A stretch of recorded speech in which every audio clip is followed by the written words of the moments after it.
Hello বন্ধুরা, কি হালচাল তোমাদের? কেমন আছো সবাই? আজকে এই ভিডিওতে তোমাদের বলতে চলেছি চায়না সম্পর্কে এমন কিছু অজানা ফ্যাক্ট যেটা তোমার অবশ্যই জানা প্রয়োজন। তো বন্ধুরা, বেশি সময় নষ্ট না করে আজকের এই ভিডিওটি শুরু করা যাক। নাম্বার 1, আপনার কাছে যদি গার্লফ্রেন্ড না থেকে থাকে তাহলে আপনারা জানলে অবাক হবেন, চায়না এমন একটি দেশ সেখানে আপনি বন্ধুদের সামনে শো অফ করার জন্য চাইলে আপনি ভাড়া করে গার্লফ্রেন্ডও কিনতে পারবেন। আর শুধু তাই নয়, ওই গার্লফ্রেন্ডের সাথে আপনি খাওয়া দাওয়া প্লাস আপনি কেনাকাটা সবকিছুই আপনি চাইলেই মনের মতো করতে পারবেন। নাম্বার 2, আপনারা জানলে অবাক হবেন, চায়না এমন একটি দেশ সেখানে সরকারের অনুমতি ছাড়া আপনি চাইলেও বাচ্চা নিতে পারবেন না।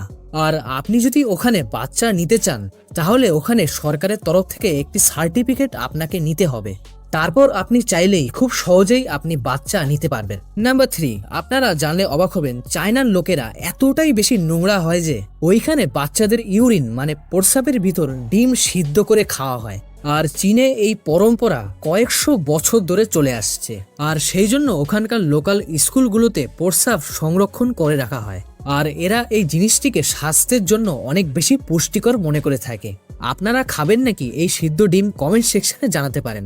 নাম্বার 4, আমরা রাস্তাঘাটে অনেকেই ট্রাফিক জ্যামের সম্মুখীন হয়েছি, তাই তো?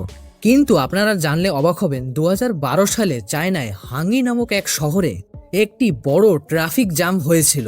আর সেই ট্রাফিক জ্যামটি 1 ঘন্টা 2 ঘন্টা বা 1 দিন বা 2 দিন নয়, সেই ট্রাফিক জ্যামটি কমপক্ষে 12 দিন অবধি চলেছিল। ভাবতে পারছেন? নাম্বার 5, চায়না পৃথিবীর সবচেয়ে দূষিত দেশগুলোর ভিতরে একটি। এর কারণ হলো চায়নায় বায়ু দূষণের কারণে প্রতিনিয়ত প্রায় 4000-এরও বেশি মানুষ মারা যায়।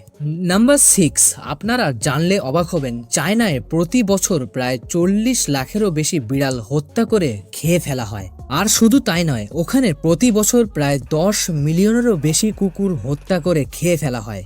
সেই জন্য একটি কথা প্রচলিত রয়েছে যে চায়নায় টেবিল এবং চেয়ারকে বাদ দিয়ে বাকি 4 পা যুক্ত সব প্রাণীকেই হত্যা করে খেয়ে ফেলা হয়। এটি শুনে আপনার কাছে খারাপ মনে হলেও এটি সম্পূর্ণ সত্য। নাম্বার 7, আপনারা জানলে অবাক হবেন, চায়নায় এতটা বেশি পরিমাণে আত্মহত্যার ঘটনা ঘটে যে আপনি চাইলেই খুব সহজে নদী থেকে ডেড বডি তোলার চাকরিও আপনি পেয়ে যেতে পারেন, তাও খুব সহজে। নাম্বার 8, চায়নায় প্রতি 30 সেকেন্ডে এমন কিছু শিশুর জন্ম হয় যে তারা জন্ম থেকেই বিকলাঙ্গ হয়ে থাকে। এর কারণ হলো ওখানকার বায়ু দূষণের জন্য। আপনারা ইন্টারনেটে অনেক ছবিতেই দেখে থাকবেন যে ওখানকার লোকেরা মাস্ক পরে ঘোরাফেরা করে, কিন্তু কেন? এর কারণ হলো ওখানকার ব্যাপক দূষণের কারণে। আর ওখানে একটি পুরো দিন নিঃশ্বাস নেওয়া আপনার শরীরের জন্য অনেক ক্ষতিকারক হতে পারে। উদাহরণস্বরূপ একটি বিড়ির সম্পূর্ণ প্যাকেট খাওয়ার সমান। আর চায়নার রাজধানী বেজিংয়ে সবথেকে বেশি বায়ু দূষণ হয়ে থাকে।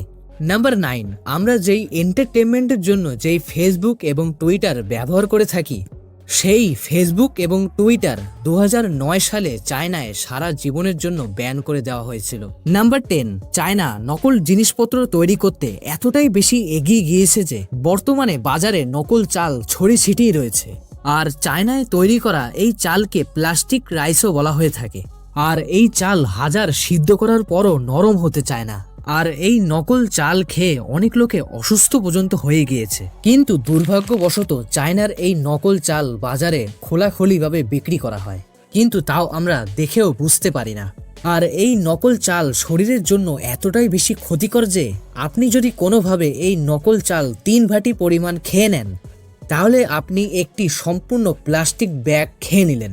আর ইতিমধ্যে আপনি বুঝতেই পারছেন এই চাল আপনার শরীরের জন্য কতটা বেশি বিপজ্জনক। আর শুধু চাল নয়, চায়নায় মধু পর্যন্ত নকল করে বিক্রি করা হয় বাজারে। আর এই 1 কেজি নকল মধু তৈরি করার জন্য মাত্র 100 টাকা খরচ হয়ে থাকে।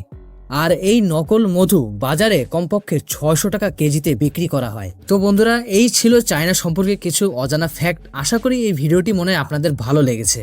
আর ভিডিওটি যদি আপনাদের ভালো লেগে থাকে আমাদের চ্যানেলটি লাইক এবং সাবস্ক্রাইব করে আমাদের পাশে থাকবেন সব সময়। দেখা হবে কোনো পরবর্তী